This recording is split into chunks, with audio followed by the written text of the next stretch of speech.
ओम शांति। नमस्कार। इंद्रधनुष में स्वागत है। आज हर व्यक्ति सुखी रहना चाहता है। दुख का कारण क्या है? दुख का कारण है इच्छाएं, कामनाएं। ज्यों ज्यों मनुष्य बूढ़ा होते जाता है उसकी इच्छाएं और कामनाएं जवान होते जाती है। दूसरा दुख का कारण है जो हमारे पास प्राप्त है वो पर्याप्त है, ये सोचकर हम सुखी नहीं रहते, यानी जीवन में संतुष्टता नहीं है और की चाह इंसान को भटका रही है। एक व्यक्ति बहुत गरीब था, एक जमींदार के घर पे पहुंचा। देखा उसके पास बहुत लंबी चौड़ी जमीन है, कई गांव उसके अंदर में है। सकुचाती हुई उससे कहा, मालिक मैं बहुत गरीब हूँ, अगर मुझे एक छोटा सा जमीन का टुकड़ा मिल जाए तो मैं भी खेती बाड़ी करके आराम से रह सकता हूँ। उसने कहा छोटी सी जमीन का टुकड़ा नहीं, मैं तो तुम्हें इतनी जमीन दे सकता हूँ, इतनी जमीन दे सकता हूँ, जितनी तुम्हारे में शक्ति हो उतनी तुम ले सकते हो। कहा कैसे? कहा देखो, कल सुबह सूर्य जब उदय होगा तब से लेकर जहां से चलोगे वहां तक, जहां जहां तक चढ़ोगे वो सारी जमीन तुम्हारी, लेकिन शर्त एक ही है, सूर्य उदय से आपको चलना है और सूर्यास्त होने के पहले उसी जगह वापस आना है जहां से तुम चलोगे, और दिन भर में जितनी जगह चलोगे वो सारी जमीन तुम्हारी। एक व्यक्ति जो इतनी सी जमीन का टुकड़ा चाहता हो उसे ये मिल रही कि जहां तक चलोगे उतनी जमीन मिलेगी। बहुत खुश हुआ और खुशी के मारे रात भर नींद नहीं आई, लेकिन सुबह सूर्योदय के पहले तो पहुंचना था। रात को खाना भी बनाया, पोटली भी बांध ली, पानी की बोतल भी रख ली और सुबह सूर्योदय होने के पहले ही पहुंच गए। रात भर तो नींद ही नहीं आई खुशी के मारे। गांव के सारे लोग इकट्ठे हुए थे और जैसे ही सूर्य की पहली किरण दिखी, कहा शुरू करो, और वो भाई दौड़ने लगा। चलूं क्यों? चलूंगा तो बहुत कम जगह मिलेगी, जितनी ज्यादा दौड़ूंगा तो उतनी ज्यादा जमीन मिलेगी। दौड़ रहा है। एक गांव पहुंच गया, दूसरे गांव पहुंच गया, तीसरे गांव पहुंच गया, चौथे गांव पहुंच गया। दोपहर हो गई, बहुत तेज धूप थी, प्यास लग रही थी, पानी साथ में था, लेकिन सोचने लगा बोतल खोलूंगा, पानी पीऊंगा, 5 मिनट चले जाएंगे, उतने में तो कितनी जमीन चली जाएगी। पानी तो रोज पीता हूँ, पानी बाद में पी लूंगा। दौड़ रहा, फिर देखा एक बहुत सुंदर पहाड़ी है। सोचा ये पहाड़ी भी मिल जाए तो कितना अच्छा है, क्योंकि उसने तो कहा जहां तक चलोगे सभी तुम्हारी है। पहाड़ी पे चढ़ता गया। काफी दिन बीत चुका था, भूख लग गई थी, खाना साथ में था। सोचा निकाल के 2 रोटी खा लूं, लेकिन फिर सोचा नहीं, खाना तो रोज खाता हूं, अगर 2 रोटी खाने बैठा तो उसमें जो समय जाएगा उतनी मेरी जमीन चली जाएगी। नहीं, अभी नहीं, थोड़ी देर बाद खाता हूं। ना सुबह से उसने पानी पिया, ना उसने खाना खाया, और दौड़ते रहा।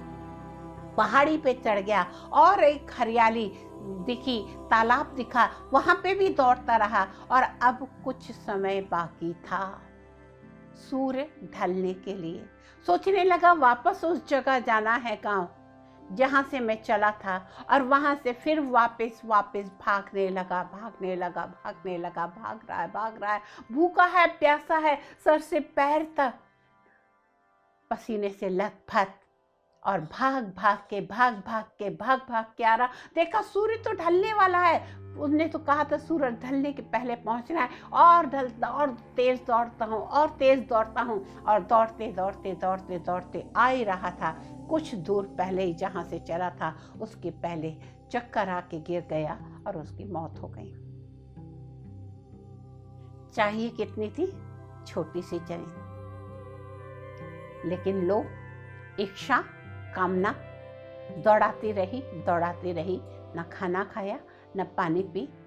और इंसान को कितनी जमीन लगती है? 2 गज जमीन दफनाने के लिए। वो 2 गज जमीन में वहां पे उसको दफना दिया गया, और गांव वाले बोले एक मूर्ख और चढ़ गया बलि। ये कहानी आज हम सबकी है। जीवन में हमारे पास इतना है जिससे हम सुखी रह सकते हैं, लेकिन और की इच्छा है आज इंसान को कहीं ना कहीं जो हमारे पास प्राप्त है उसको पर्याप्त नहीं समझते। हम जितना कमाते हैं, जितना हमारे पास चीजें हैं, उसका 30% भी हम यूज नहीं करते हैं। 70% सिर्फ जोड़ जोड़ के चले जाते हैं और एक दिन चले जाते हैं। क्या जरूरत थी 6, 8, 10 गांव तक दौड़ने की? 10 गांव की जरूरत तो नहीं थी, कुछ बीघा की ही जमीन थी। आराम से खा लेता, पानी पीता, आराम से आ जाता। आज हर मनुष्य की यही बात है। इस भागदौड़ की जिंदगी में, इस आपाधापी की दुनिया में, जिंदगी में इंसान सिर्फ भाग रहा है। पूछो क्यों भाग रहे हो तो कहेगा मेरे से आगे वाला भाग रहा है। दूसरे पूछो तुम क्यों दौड़ रहे हो, कहेगा मेरे से आगे वाला दौड़ रहा है इसलिए मैं दौड़ रहा हूँ। उससे आगे वाले से पूछो तुम क्यों दौड़ रहे हो, कहेगा मेरे से आगे वाला दौड़ रहा है इसलिए मैं दौड़ रहा हूँ। हर कोई दौड़ रहा है, लेकिन किसी को लक्ष्य नहीं पता कि जाना कहाँ है। बिना लक्ष्य के हम दौड़ते जा रहे हैं, भागते जा रहे हैं, और उसका अंत यही होता है कि जिंदगी के अंत में हमारे हाथ में कुछ नहीं बचता। आधी जिंदगी पैसे कमाने के लिए लगा देते हैं, और आधी जिंदगी जो इतना भागदौड़ किए थे उससे बीमार पड़ जाते हैं। जो आधी जिंदगी पैसा कमाया था, बाकी की जिंदगी डॉक्टर को देने में खर्चा हो जाती है। अंत में हमारे पास कुछ भी नहीं बचता।